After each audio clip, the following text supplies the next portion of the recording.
అరే మామ కొంచెం నాకు పైసలు అర్జెంట్ ఉన్నాయరా, నీకు మళ్ళీ 2 డేస్లో ఇచ్చేస్తారా, కొంచెం అర్జెంట్ ఉంది ఏమనుకోకు. సరే లేరా దాంట్లో ఏమో తీసుకో, ఎంత కావాలరా అంటే, సరే ఇప్పుడు ఫోన్పే చేస్తున్నా తీసుకోరా. సరే మామ. కథం అయిపోయింది. 2 డేస్ అయిపోయింది, 3 డేస్ అయిపోయింది, 1 వీక్ అవుతుంది. హలో మామ నాకు కొంచెం డబ్బులు కావాలంటే, అరే కొంచెం ఊర్లో ఉన్నారా, కొంచెం ఇబ్బందులో ఉన్నా, మళ్ళీ ఇస్తారా నీకు నేను, ఏమనుకోకరా అంటే, సరే సరే పర్లేదురా మామ మళ్ళీ ఇద్దులే. మళ్ళీ 4 డేస్ అయిపోయింది. అరే మామ కొంచెం నాకు అవసరం ఉన్నారా, కొంచెం చూడరా అంటే,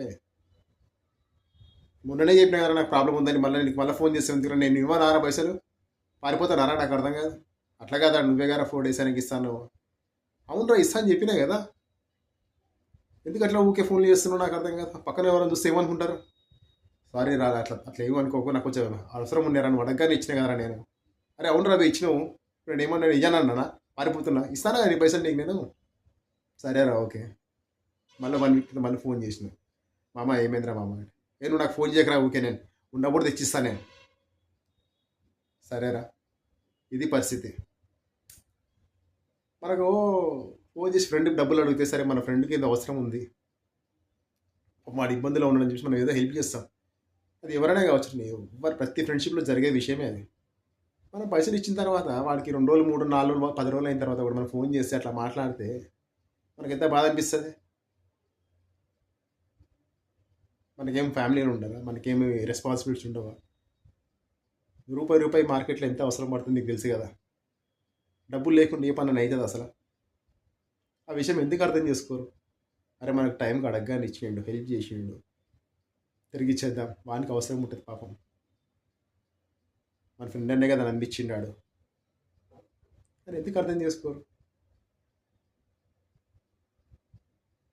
అడగగానే మనకు డబ్బులు ఇచ్చేయండు, రేపు మళ్ళీ ఏదైనా అవసరం పడవచ్చు అని కొంచెమని ఉండాలి కదా. మనకు పైసతోనే పని ఉండదా, మనకేం పని ఉండదా. ఒక రూపాయి రూపాయి కూడబెట్టుకొని మనం నడిపిస్తుంటాం. ఫ్రెండ్కి ప్రాబ్లం వచ్చిందనే కానీ మనకి వెంబడే మనం ఆలోచించకుండా, ఫ్యామిలీ గురించి, ఇంట్లో వైఫ్ గురించి, పిల్లల గురించి ఆలోచించకుండా, ఫ్రెండ్కి ప్రాబ్లం అయినా కానీ మనం ఎంతో అంత అమౌంట్ ఇస్తాం కదా. పాపం వాడు ఇబ్బంది పడుతున్నాడని మరి వాడు అర్థం చేసుకోవాలా కదా. నాకు డబ్బులు ఇచ్చిండు, వానికి అవసరం ఉంటుంది, వానికి ఏదో ఇది ఉంటుందని ఇచ్చేయాలా కదా. ఎందుకు ఇట్లా చేస్తారు, బాధ అనిపించదా. చాలా బాధ అనిపిస్తుంది అట్లా చేయొద్దు. ఇప్పుడు డబ్బులు ఇవ్వకుండా ఉండొచ్చు, ఎన్ని రోజులు ఉంటావు అట్లా. రేపు పొద్దున్న నా ముందుకు రావాలంటే నీకు ముఖం ఉండాలి కదా. ముఖం ఉండాలన్నా వద్దా రేపు పొద్దున్న నా ముందరికి రావాలంటే. నా ముందుకు వచ్చి నిలబడేంత ఉందా నీకు చెప్పు. ఆ డబ్బులు పోయి